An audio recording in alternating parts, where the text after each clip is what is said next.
That dress isn't leaving this house, and neither are you." Amal's fingers froze on the zipper of her suitcase. She turned slowly, meeting Kang-in's dark eyes across their bedroom. The emerald silk dress, her mother's last gift before the accident, lay folded on top of her clothes like a prayer. "You don't get to decide that anymore," she said quietly. He moved closer, each step deliberate. "I decide everything that concerns you." 3 months ago, she would have believed that. 3 months ago, she'd been a graduate student in Seoul, working part-time at a cafe near Hongdae, sending money home to her younger brothers in Nairobi. She'd served Kang in his usual Americano one rainy Tuesday, and he'd left a tip that equaled her monthly rent. "Why so much?" she'd asked, chasing him to the door. He'd smiled, a rare, genuine expression that transformed his severe features. "Because you're the only person in this city who doesn't know who I am." Now she knew exactly who he was, and what he was capable of. "My father needs me," Amal said, forcing strength into her voice. "He's sick. I'm going home." "Your father is fine. I had him checked yesterday. Pneumonia already improving." Her breath caught. "You're having him watched." "I'm keeping him safe." Kang-in's hand settled on her shoulder, gentle but immovable. "There's a difference." She shrugged him off, anger flaring bright and hot. "Safe, like you kept Minjun safe." His expression shuddered completely. They both knew she'd crossed a line. Minjun had been Kang-in's younger brother. Past tense. The funeral was 2 weeks ago, an elaborate affair with hundreds of mourners who feared the living more than they respected the dead. Amal had stood beside Kang-in in a black hanbok, watching him accept condolences with a face carved from stone. That night, he'd finally broken. She'd held him while he shattered, his tears hot against her neck, his grip bruising. "I should have protected him," he'd whispered. "I should have seen it coming." "Seen what?" she'd asked. But he'd only pulled her closer, as if she might disappear too. "Don't," Kang-in said now, his voice low and dangerous. "Don't use him against me." "Then don't use my father against me." Amal grabbed the dress, clutching it to her chest. "I need time away, from you, from all of this." "No." "It's not a request." Something flickered in his eyes, surprise maybe. She rarely challenged him. Their marriage had been a whirlwind. 3 weeks from that first coffee to his proposal, her scholarship mysteriously paid in full, her student visa replaced with a spouse visa before she could fully process what was happening. "I love you," he'd said, kneeling in the cafe after closing, the space empty except for them. "I've loved you since you laughed at my terrible Korean pronunciation. Marry me. Let me give you everything." She'd been 25 and dazzled, already half in love with this serious man who brought her books in Swahili and asked about her dreams. She'd said yes. The first month was perfect. The second month, she started noticing things, men following her to campus, strange phone calls that made Kang-in's jaw tighten, the way people stepped aside when they walked together, eyes downcast. By the 3rd month, she'd Googled his name. The results had made her physically ill. "You're afraid," Kang-in said, studying her face. "Of me." "I'm afraid of who you are when I'm not looking." He flinched as if she'd struck him. "I've never lied to you about my work." "You've never told me the truth either." Amal's voice cracked. "Minjun didn't die in a car accident, did he?" The silence stretched between them like a chasm. Finally, Kang-in moved to the window, his back to her. Outside, Seoul glittered under the night sky, oblivious. "He was murdered. A message meant for me." "Oh God," the dress slipped from her fingers. "The Kim family wanted to negotiate territory. I refused." His shoulders were rigid. "They took him from his apartment, made it look like suicide, but Minjun would never," his voice broke. "He'd never leave like that." Amal's anger dissolved into something more complicated. She crossed to him, her hand hovering near his back before settling there. He was trembling. "I'm going to kill them," he said conversationally. "Every single one. I've already started." Her hand fell away. "Kang-in." "You wanted truth." He turned, and the man looking back at her was a stranger. Cold, brutal. "Here it is. I've killed 3 of them already.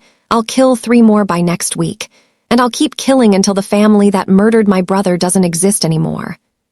She couldn't breathe, couldn't think. "And you," he continued, stepping closer, "are staying here where I can protect you.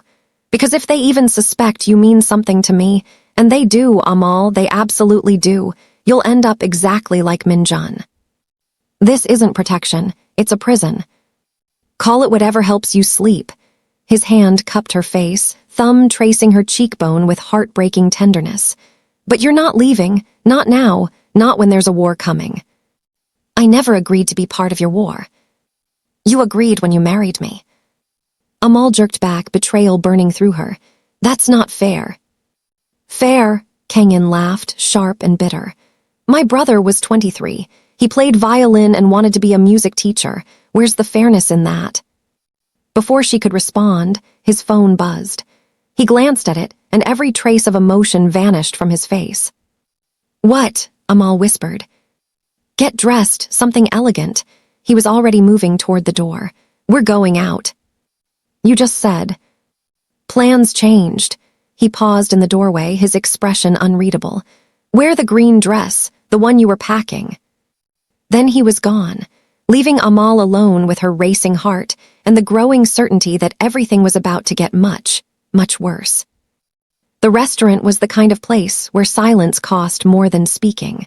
Private rooms, servers who moved like ghosts, and security cameras that Amal suspected had been disabled before they arrived. She sat beside Kang-in at a low table, the emerald dress feeling like a target on her skin. Across from them sat an older man with silver-threaded hair and eyes like chips of ice. Kim D-young. She recognized him from the news, a legitimate businessman, they called him. Property development. Import-export. Murder, apparently. "Your wife is lovely," D-young said in Korean, not looking at Amal. "Exotic." Kang-in's hand found hers under the table, squeezing once. A warning. "Thank you for meeting on such short notice." "Your message was quite convincing." D-young sipped his whiskey. 3 of my men dead in 3 days. You've made your point." "I haven't even started making my point." The temperature in the room dropped. D-young's pleasant expression never wavered, but 2 men materialized from the shadows behind him. Kang-in didn't flinch. "Your brother's death was unfortunate," D-young continued. "A rogue element in my organization. He's been dealt with." "By dealt with, you mean promoted." "I mean eliminated." D-young set down his glass with careful precision. "I'm offering you peace, Kang-in. The real killer is dead. We can end this." Amal felt Kang-in's grip tighten on her hand until her bones ached. She bit her lip to keep from crying out. "You think I'm stupid?" Kang-in's voice was silk over razor wire. "Park Jae-ho didn't act alone. He couldn't have. Minjun's security detail was compromised from the inside. That takes resources, authorization, someone with power." "Perhaps." D-young's gaze finally shifted to Amal, and she felt stripped bare under his assessment. "But continuing this vendetta only ensures more innocent people die, like your beautiful wife, for instance." The room tilted. Amal's free hand gripped the edge of the table. Kang-in released her and leaned forward. "Is that a threat?" "An observation," D-young smiled. "She goes to campus Tuesdays and Thursdays, coffee at that little shop on the corner after her morning class. She wears headphones, never pays attention to her surroundings. Careless, really, for someone married to a man like you." Amal's blood turned to ice. He'd been watching her, learning her patterns. "If you touch her," Kang-in started. "I won't have to." D-young stood, buttoning his suit jacket. "That's the beauty of it, you'll destroy her yourself. This life, your life, it ruins everything it touches. How long before she hates you? How long before she runs?" He paused at the door. "Minjun would have wanted you to let this go. Honor his memory by protecting what he'd want you to protect. Your future, your wife." Then he was gone, his men trailing behind like shadows. Kang-in sat motionless, staring at nothing. Amal waited for him to speak, to rage, to do something. Instead, he simply stood and offered his hand. "We're leaving." The drive home was suffocating. Kang-in's driver navigated Seoul's late-night streets while Amal watched her husband's reflection in the window. His jaw worked constantly, the only sign of the storm inside him. "He's right," she finally said. "About what?" "About me being careless, about this life destroying everything." She turned to face him. "About Min-jun wanting you to let it go." "You didn't know my brother." "No, but I know you." She reached for his hand, and this time he let her take it. "This revenge, it's eating you alive. I can see it. Every day you're a little bit more gone." "They murdered him, Amal." "I know, and I'm so sorry. I'm so sorry." Tears burned her eyes. "But killing them won't bring him back. It'll just make you into the monster everyone already thinks you are." He pulled his hand away. "Maybe I already am." "You're not. The man who brings me coffee in bed, who learns Swahili phrases to make me laugh, who cried in my arms, that's who you are. That man is a luxury I can't afford right now." The car stopped. They were home, the penthouse that had felt like a dream and now felt like a cage. Kang-in got out without waiting for her, his stride eating up the distance to the private elevator. Inside, he poured himself a drink with shaking hands. "Kang-in." "He knew your schedule." The glass shattered against the wall. "He knew every fucking detail, which means he's had people on you for weeks, maybe longer." "It doesn't matter." "It matters," he whirled on her. "Don't you understand? You're the target now. Not just leverage, you're the actual target. Because he knows the fastest way to destroy me is through you." Amal's breath came short and fast. "Then let me go. Send me home to Kenya. I'll be safe there." "You'll be dead within a week," he laughed bitterly. "The Kim family has connections everywhere. Nairobi, London, New York. Geography won't save you." "Then what will?" He looked at her with such raw desperation that her heart cracked. "I don't know. I don't fucking know." She went to him, wrapping her arms around his waist and holding tight even when he tried to pull away. Eventually, he stopped fighting and buried his face in her hair. "I'm sorry," he whispered. "I'm so sorry. I should never have brought you into this. I chose you." "You chose a lie." "No," she pulled back to look at him. "I chose the man I love. Complicated, dangerous, broken. I chose all of it.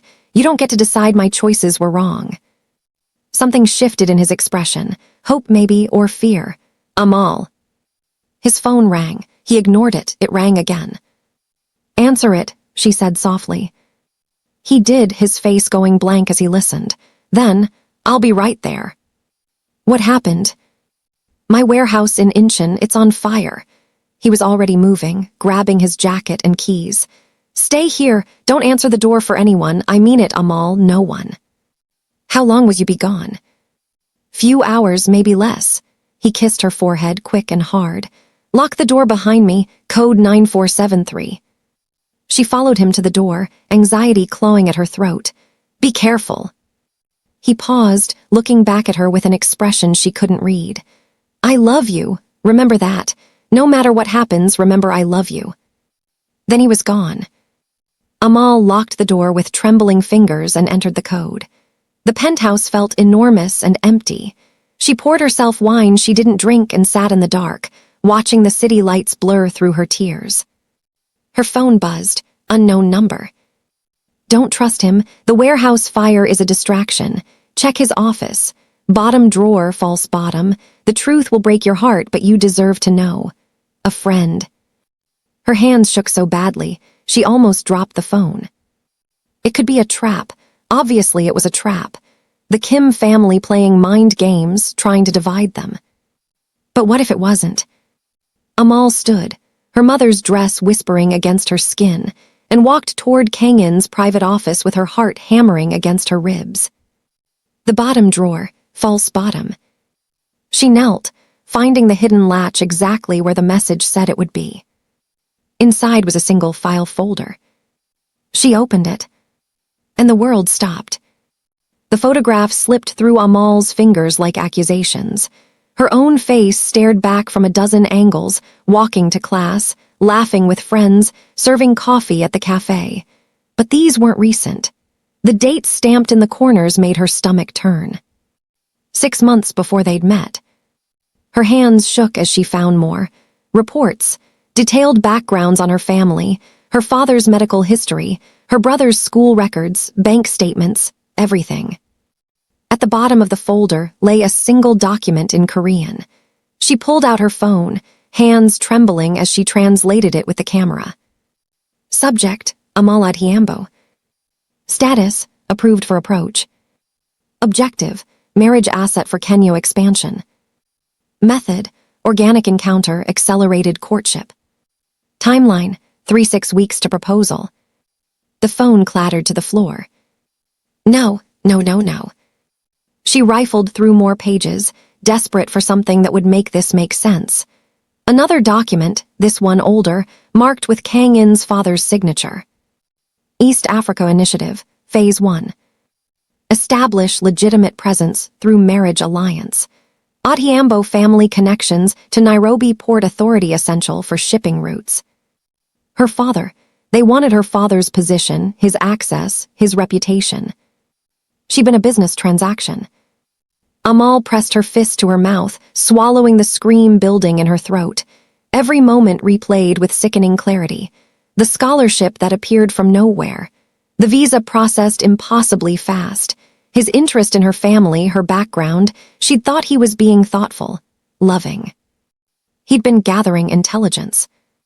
The proposal in the cafe. I've loved you since you laughed at my terrible Korean pronunciation. Had any of it been real? Her phone buzzed, Kang-in calling. She stared at his name on the screen until it went dark. Another text from the unknown number. I'm sorry you had to find out this way. There's more. The warehouse fire, it wasn't the Kim family. Check the news. With numb fingers, Amal pulled up a news site. The fire was already trending, but something in the article made her freeze. Authorities suspect arson. Anonymous tip received hours before the blaze. Investigators questioning whether this is insurance fraud. An anonymous tip, before the fire started. Someone had called it in, someone who knew it would happen. He set his own warehouse on fire, the text continued. To get away from you tonight. He suspected you might have found something. He's not at any fire. He's meeting with his father to discuss damage control. You were never supposed to see those files. Amal's breath came in sharp gasps. The walls were closing in. Another message, there's a car waiting downstairs. Black sedan, license plate, Kosou, Inus 42, Kana Inus 8394. The driver will take you to the airport. I've arranged a flight to Nairobi. You have 20 minutes before Kang-in's security realizes you're gone.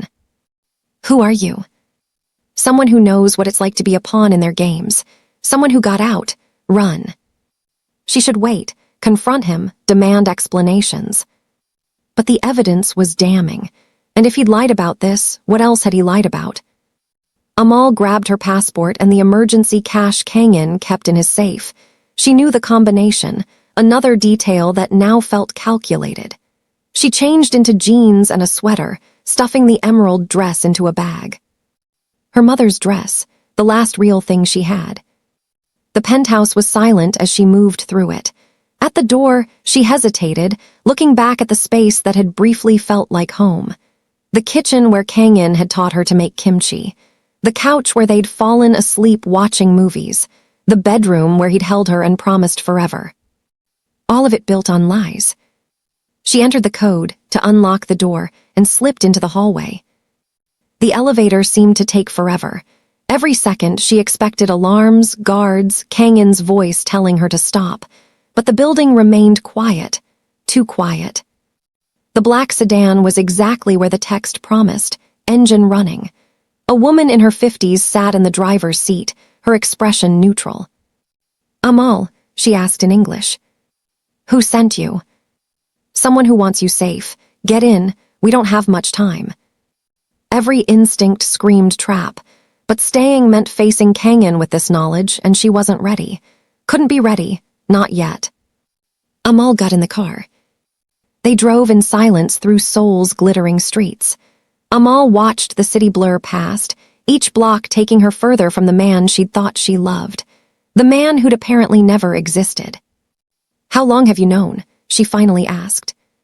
The driver's eyes met hers in the rearview mirror. Known what? That I was just business, that none of it was real. Oh, honey, the woman's expression softened. That's where you're wrong. It was supposed to be business, but Kang-in fell in love with you for real. That's why this is so dangerous. Amal's throat tightened. If he loved me, he would have told me the truth. Would you have stayed? No. Exactly. The driver turned onto the highway leading to Incheon Airport. He convinced himself it didn't matter how it started, that the feelings were real, so the foundation didn't matter. Classic Kang family logic, the ends justify the means. You know them, the family. I was married to Kang-in's uncle for 12 years. The woman's jaw tightened. Until I wasn't useful anymore. They discarded me like trash, but I was smart. I kept copies of everything, insurance. Why help me? Because I see myself in you, and because, she hesitated, because Minjun asked me to. The world tilted again. What? Minjun figured out what they were doing to you. He confronted his brother about it 3 weeks before he died. They had a massive fight. Minjun told Kang-in he had to tell you the truth or he would. Amal's vision blurred with tears. That's why they killed him, not the territory dispute. The Kim family pulled the trigger, but the Kang family gave them the target. The driver's voice was gentle. Minjun was going to blow up their entire East Africa operation. He had to be stopped. Does Kang-in know? That his own father ordered the hit. I don't think so, not yet, but he will eventually. And when he does, she shook her head, get as far away as possible before that bomb goes off. They pulled up to the airport departures terminal. The driver handed Amal an envelope. Ticket, cash, and a new phone. The SIM card is clean. Don't call anyone from your old life for at least a month. That includes your father. Why not my father? Because Kang-in will go there first. And if his father suspects Minjun told you anything about the family business, they'll be watching your family too. Horror washed through her. My brothers. We'll be fine if you disappear completely. Make Kang-in think you just couldn't handle the life. Emotional breakdown. Nothing that threatens the family. The woman's eyes were intense. But if they think you're a liability, if they think you know too much, they'll eliminate the threat. All of it. Amal grabbed the envelope with shaking hands. Thank you. Don't thank me yet. You're not safe until you're in the air, and maybe not even then. She paused. One more thing, the files you found, take photos. Send them to yourself on the new phone. You might need proof later. Proof of what? That you were a victim, not a conspirator. If this goes south, that distinction could save your life. Amal nodded, not trusting her voice. She got out of the car and walked toward the terminal on legs that barely held her weight. Behind her, she heard the sedan pull away. Inside the airport, everything felt surreal. Normal people doing normal things, checking bags, buying coffee, saying goodbye to loved ones. No one knew her world had just imploded. She made it through security in a daze, found her gate, sat in a plastic chair and stared at nothing. Her phone, the new one, buzzed. Unknown number, different from before. I know where you are, I know what you found. Come back and we'll talk. Run and I'll assume you're working with my enemies. You have until your flight boards to decide. Choose wisely. K. Her hands trembled so badly, the phone nearly slipped from her grasp. Another text, this time with a photo attachment. She opened it and felt her heart stop. Her father, her brothers, all 3 of them together in their Nairobi home, unaware their photo was being taken. The message was clear. Come home to Seoul, or they pay the price.